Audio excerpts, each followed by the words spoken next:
watch the video later. So we'll go on with our next session. We will have a discussion on managing humanitarian assistance. We are very fortunate this afternoon because we have guests from the British government and they will talk about managing humanitarian assistance. We have two speakers from the British government. Our first speaker is Ms. Leonina Murillo. She's the head of the Prosperity Fund and the Economic Attaché to give an introduction or overview of the UK humanitarian aid. And we have next, we have Mr. Robert Villamore, the Post Security Manager of the British Government Office here in the Philippines, to give a presentation on transparency in humanitarian aid. Mr. Villamore has extensive safety and security management and training experience here and abroad. He graduated from Colegio de San Juan de Letran in 1990 with a degree in psychology and from the De La Salle University in 1996 with a degree in medicine. Mr. Villamore also has a vast or several years of experience in disaster management here and abroad, being responding to the Typhoon Reming in November 2006 in the Bicol region, in the 2004 earthquake and tsunami in Banda Aceh, Indonesia, and one of the evacuation of staff from Cote de Ivoire in 2004, disaster response in the wake of Typhoon Ketsana, security coordination in connection with the IOM response to the 2010 earthquake in Haiti, and part of the IOM rapid response team dispatched in the wake of the Typhoon Haiyan in 2013. Ladies and gentlemen, let us give a warm welcome to our British government representatives. Big hand, please.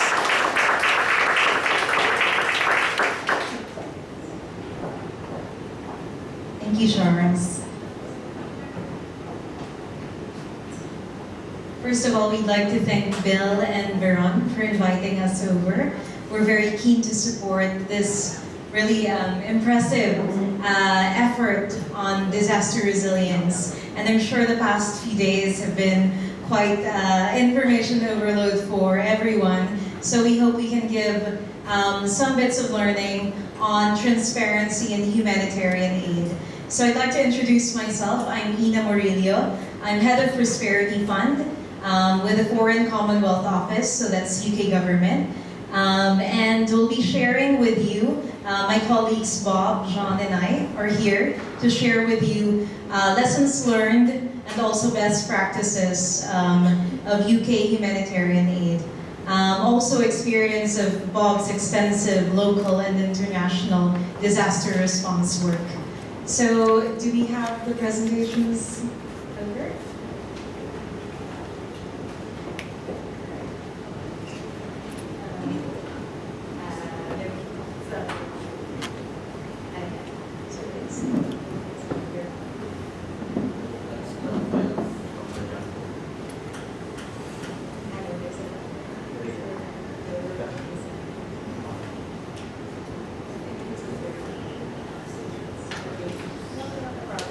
Alright, we're just having a little bit of a technical issue, but we can proceed first with the video that we're going to share. So this is with the Department of International Aid. Do we have the video? Alright.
Alright, so that was supposed to be embedded in the introduction presentation.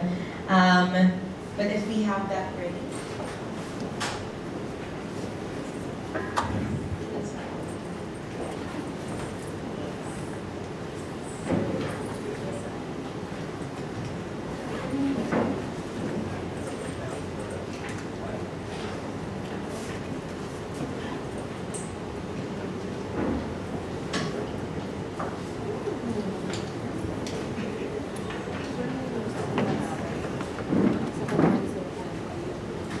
Alright, so maybe I can just proceed while we're sorting that out. So that was an introduction to DFID, so that's the Department for International Development, which leads the UK's work to end extreme poverty, tackling the global challenges of poverty and disease, mass migration, insecurity, and conflict. Our work is building a safer, healthier, and more prosperous world for people in developing countries and in the UK too. So the UK is a global leader in promoting transparency across developing countries and international programs to deliver greater accountability and drive economic growth. So DFID's role is also to maintain high standards of program management and due diligence. So this covers a wide range of difficult operating environment. And among these tasks would be to make evidence-based decisions, apply professional judgment, act proportionately, ensure a clear audit trail, and of course make sure that we are accountable to UK taxpayers' money.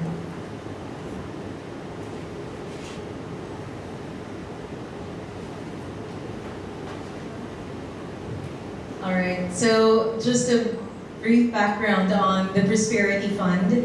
So this is a development fund of the UK government in the Philippines. This is a cross-UK government fund that we are now utilizing.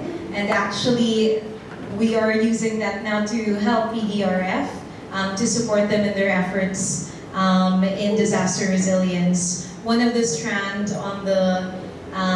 a particular strand would be on anti-corruption. So transparency in humanitarian aid is an area that we feel would be a good niche area to apply these transparency and more accountable standards. All right, so some of the key messages that we want to drive home is that transparency matters for sustainable development. If we are more accountable to, all right, thank you. Okay. Great. All right, so by shining a light on financial flows and decision making, transparency also reduces opportunities for corruption. So this is a very important connection where we make sure we have evidence-based information that is accessible by everyone. So this transparency revolution, which is an effort the UK government is doing, requires a global collaboration. So this cannot be done by just one country or one agency. We have to recognize the many actors behind this, and that includes government, business, and other institutions. So just 3 things we'd like to share with you, and later on we'll have real-life examples of actual work on the ground on UK action. So again, this is to lead by example, improving the quality and value of our own evidence and data by increasing transparency of our delivery chain and demonstrating the value of aid data as we use it ourselves. So the first, this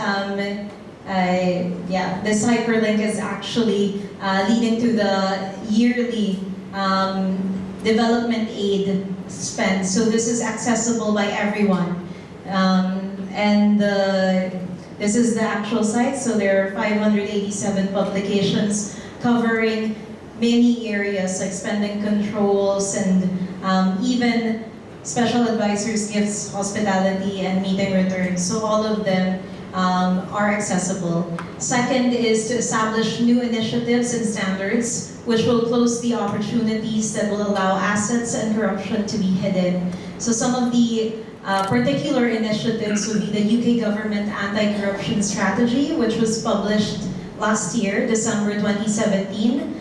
We are also continuing support for the development of a register of open ownership and this DFID Transparency Agenda 2018, which is again accessible by everyone.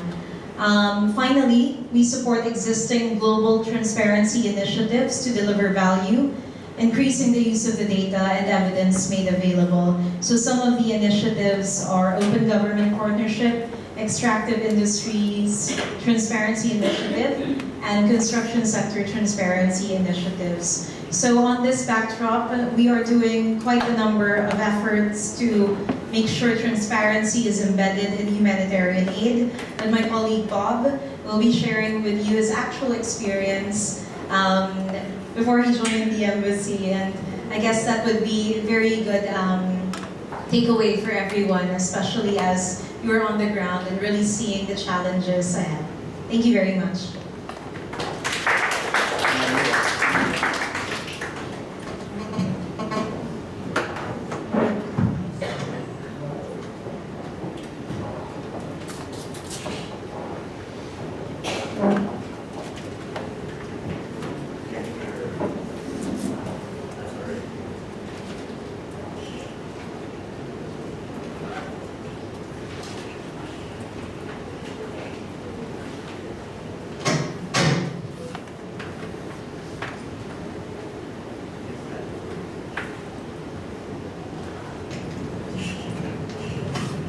Good afternoon, everyone. Or rather, good morning, because it's that time of day where it's after lunch, everyone wants to take a siesta. The reason why I say good morning is to get everyone up, right?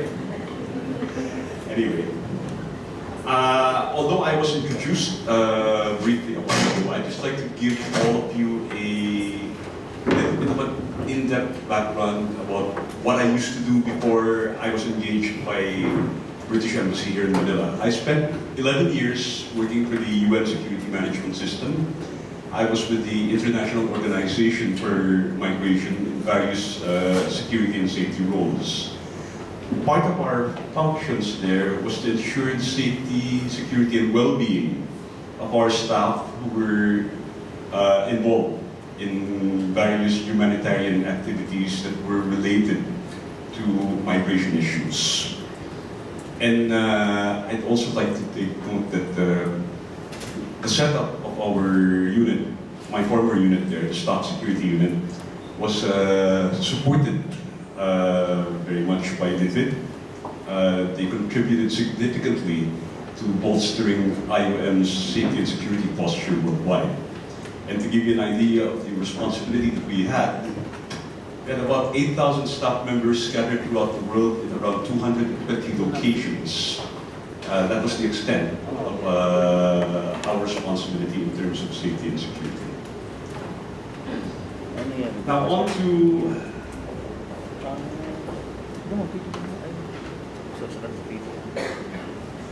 I know everyone knows this by heart, but I want to flash this so that we'd be refreshed about the cycle, the disaster management cycle, so that we can ground ourselves in the proper context and be on the same plate as we go along with the discussion.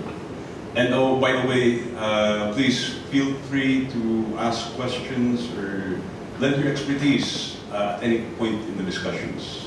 Right? I wanted this to be as interactive as possible, not just me standing here giving a lecture. All right? So we all know that emergency response is a collaborative effort, and it was more so in the United Nations system, wherein we had different levels of interaction between the various actors involved in humanitarian response. You had the UN, you had international NGOs, you had NGOs at the local level, host governments requesting assistance. And the cluster approach was therefore adopted by the United Nations in order to rationalize the different tasks that were allocated to each and every agency that was involved in any particular response. Multiple dimensions had to be considered, not only the immediate operational needs to address whatever had to be addressed in the midst of a disaster. We also had to look after security. We had to look after safety, and we also had to look after the well-being of staff, administration, finance. Those are only some of the considerations that we had to deal with amidst a crisis. Now, within the system of the United Nations, these were just some of the agencies that had a humanitarian aid mandate. And then they support disaster response across needs. That includes shelter, protection, food security, health, water, sanitation, everything that needs to be done amidst a crisis. So this informatic basically shows different levels that we had to contend with during a disaster. So we have at the top of the run, at the global level, we had the General Assembly of the United Nations, and then we had the Interagency Standing Committee. This is a group of the most senior officials within the United Nations system who come together in order to bring everyone on board. Because remember, aid efforts are collaborative. It's not unilateral. It's not the General Assembly or the Secretary General merely saying, go here, do this. No, it was a collaborative effort. And then, after actions have been considered at the global level, then we have it filtered down to the country team level. These are the people on the ground who experienced a disaster, who had to work amidst the context of a particular country or a particular area. Now we have the most senior UN staff member in the country, the resident coordinator usually, and he takes the lead on coordinating the efforts of the different UN agencies, international NGOs and NGOs, as well as host government response. They collaborate with host government. Because actually the UN could not unilaterally come into an area to give humanitarian aid. There had to be a request from the host government for external assistance. Then, from the country level, you had the different clusters, and we'll go into that in the next couple of slides.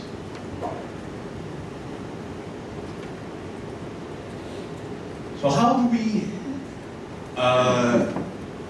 bring everyone on board, these disparate agencies doing so many tasks? How are we able to do this? Well, in 1993, the United Nations Disaster Assessment and Coordination was put up. And this is the lead in terms of international emergency response for sudden onset emergencies. It was designed to help the UN and the governments to better respond to various disasters. It can deploy within 12 to 48 hours, short notice, and provides global support at the request of the UN Resident Coordinator or the Humanitarian Coordinator at OCHA. OCHA was established in 1971. This is the umbrella agency under which CONDACT works. And it was established because of a growing need for an international response to disasters and crises around the world and to support subsequent recovery efforts. So we had clusters. So you see the phases of the disaster management cycle underneath the infographic. And then you had these clusters that were apportioned to particular UN agencies. So we see that we have protection, we have health, food security, we have emergency communications, which is a must. I'm sure you all know that it's a must during a disaster. Then we have education, sanitation, water and health, logistics, and we also contend on a regular basis with displacements of populations. And the agency that I used to work for, the International Organization for Migration, was particularly involved in addressing internally displaced persons, transitional shelter, along with UNHCR. So now is everyone getting a better idea of the need for close collaboration across a broad spectrum of actors involved?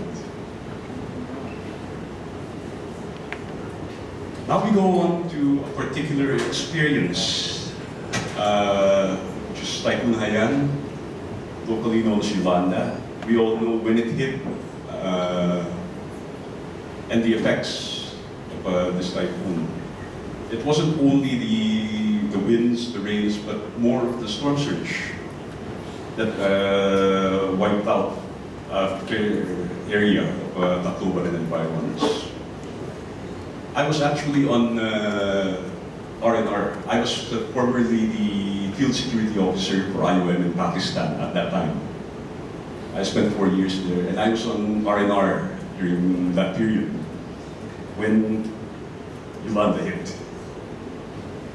And since I was the only one in the region who could immediately deploy and who had the relevant experience, they called me up and they said, could you come in? We know you're on vacation, so could you cut your vacation short, go to Tacloban and do what you have to do? And of course, yes. Now, we may think that people who have been involved in numerous emergency responses would have been pardoned, quote unquote, that we could look at it clinically. But that wasn't the case. Because as we were circling the city to land in the Tacloban airport, the human factor came up. Like each and every member of the rapid response team broke down.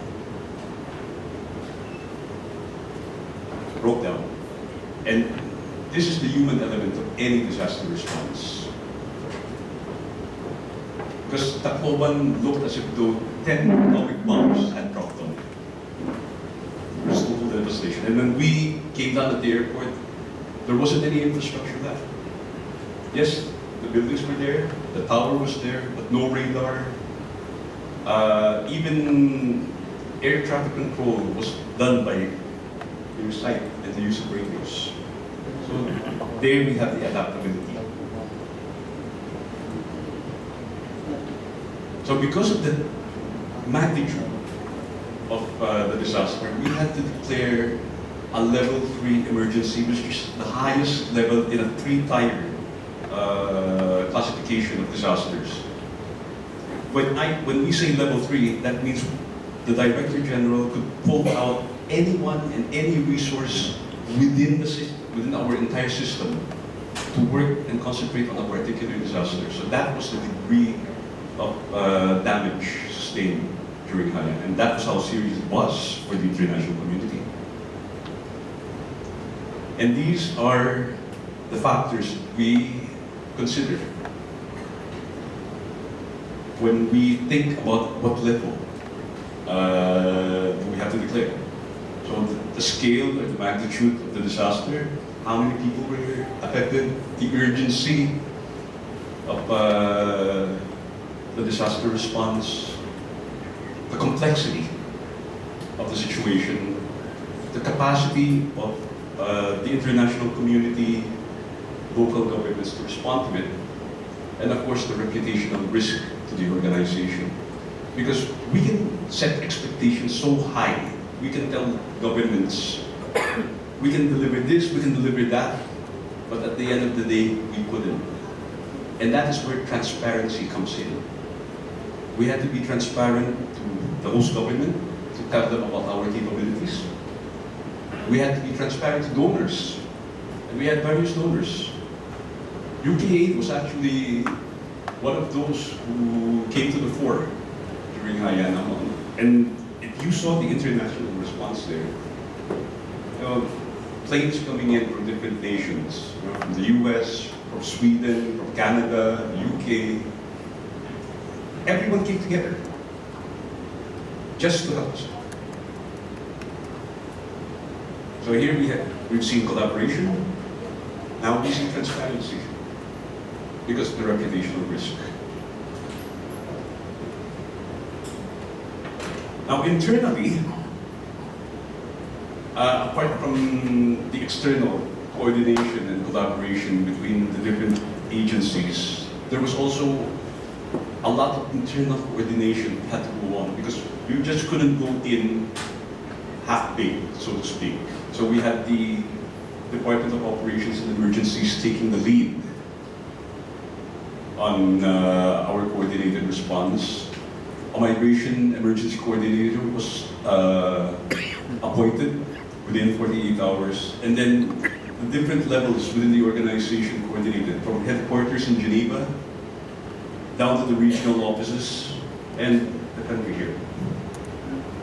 And while an L3 declaration by IOM could have been done, it is still closely linked to a system-wide L3 declaration by the UN system.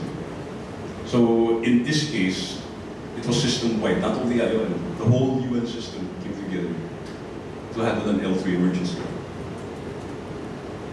And then at the onset of that emergency, the country office immediately received support from a panel of experts coming from the Department of Emergencies. Now, this is what a country office has to deal with on its disaster. All these activities had to be constantly done within the cycle of a disaster. We had to participate in country meetings, intercluster meetings, and coordinate with all humanitarian actors. We had to do needs assessments, rapid needs assessments. And then, because of issues about transparency, we had to do internal reports, external reports. There were donor reports going out. We also had internal and external audits. That's how important money was, even amidst a crisis. Then we had to come out with a development plan and an appeal. And that is where we did things the right way, while taking into consideration how we can do it as rapidly as possible. So it was a balance between doing things right and doing things fast. And then we had bilateral discussions with donors so that we could start up emergency operations as soon as possible. So this is what I did during that particular disaster. So this is just one person doing this aside from my usual day job. So we had a particular emphasis on staff welfare and duty of care because we have to protect and safeguard the aid workers who are delivering aid. Because if they're the first ones to get hit, no one's going to be around to deliver aid. These are just some snapshots